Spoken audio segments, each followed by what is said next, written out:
Graça e paz, bom dia. Eu gostaria de deixar uma breve mensagem que se encontra em Mateus 4, que diz: Então o Espírito Santo levou Jesus ao deserto para ser tentado pelo diabo. Depois de passar 40 dias e 40 noites sem comer, Jesus estava com fome. Então o diabo chegou perto dele e disse: Se você é filho de Deus, mande que essas pedras virem pão. Jesus respondeu: As Escrituras Sagradas afirmam: o ser humano não vive só de pão, mas vive de tudo que Deus diz. Em seguida, o diabo levou Jesus até Jerusalém, na cidade santa, colocou no lugar mais alto do templo e disse: Se você é filho de Deus, jogue-se daqui, pois as Escrituras Sagradas afirmam: Deus mandará que os seus anjos cuidem de você. Então vão segurá-lo com as mãos, para que nem mesmo os seus pés sejam feridos nas pedras. Jesus respondeu: Mas as Escrituras Sagradas também dizem: Não ponha à prova o Senhor seu Deus. Depois o diabo levou Jesus para um monte e mostrou todos os reinos do mundo e as suas grandezas. Disse: Eu darei tudo isso se você se ajoelhar e me adorar. Jesus respondeu: Vá embora, Satanás. As Escrituras Sagradas afirmam: Adore somente ao Senhor seu Deus e sirva somente a Ele. Então o diabo foi embora e vieram os anjos e cuidaram de Jesus. Aqui nós vemos que Jesus, com toda a sua santidade, foi o único homem que não pecou. E havia 40 dias que ele estava de jejum. Há 40 dias e 40 noites que ele estava se consagrando. E além do mais, ele já era santo. Ele nunca havia pecado. E mesmo assim, o diabo veio tentá-lo.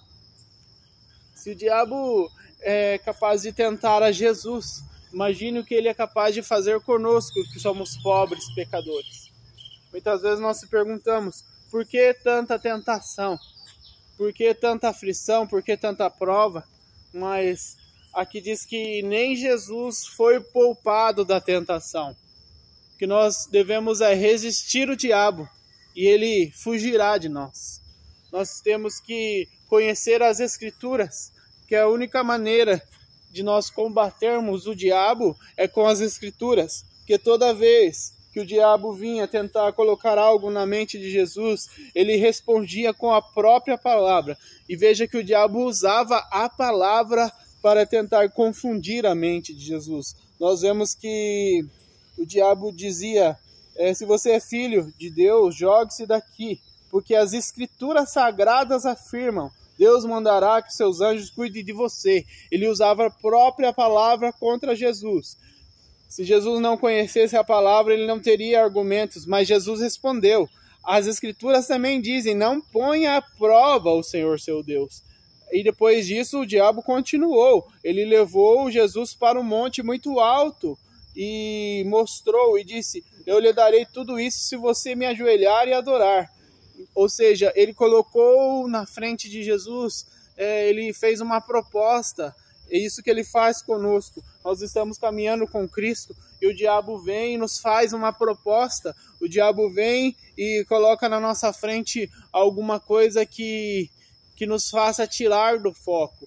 Mas veja que Jesus, mesmo assim, ele respondeu: vá embora, Satanás, porque as Escrituras afirmam: somente adore ao Senhor seu Deus e sirva somente a Ele. Aí depois disso, que o diabo foi embora e vieram os anjos para cuidar de Jesus. Ou seja, mesmo que nós estejamos no caminho correto, mesmo que nós estejamos fazendo tudo da forma correta, o diabo vai nos tentar. O diabo vai tentar colocar dúvidas na nossa mente. Ele vai achar um meio de nos tentar, de colocar à prova a nossa fé. E por isso nós temos que estar firmes. Por isso que nós temos que estar revestidos da armadura de Deus, para que nós possamos enfrentar o diabo nos dias maus. E nós sabemos que o único caminho da nossa salvação é Jesus. Por isso se renda aos pés de Jesus, pois Ele é o único, digno de todo louvor, de toda glória. Nós podemos adorar a Deus em espírito e em verdade, que nós possamos se colocar na presença de Deus com sinceridade e humildade. Ele vai nos ajudar, Ele vai nos ajudar a seguir em frente. Nunca se esqueça que há alguém que nos ouve quando nós gritamos, clamamos e choramos. Ele que nos ouve e nos socorre em tempo de angústias e tribulação. Lá do seu trono de glória, Ele tem todo o poder sobre os céus e a terra. Quando Ele age, nada e ninguém pode impedir. Ele abre um caminho no meio do mar e faz acalmar as tempestades. Ele cura, liberta, salva, santifica, restaura, perdoa, reconcilia, ama e nos guarda para vivermos a eternidade com Ele. Por isso, erga a cabeça e viva todos os dias a eternidade na presença. E você vai vencer, porque Deus é contigo. Amém? Continue firme e resista o diabo e ele fugirá de você. Amém?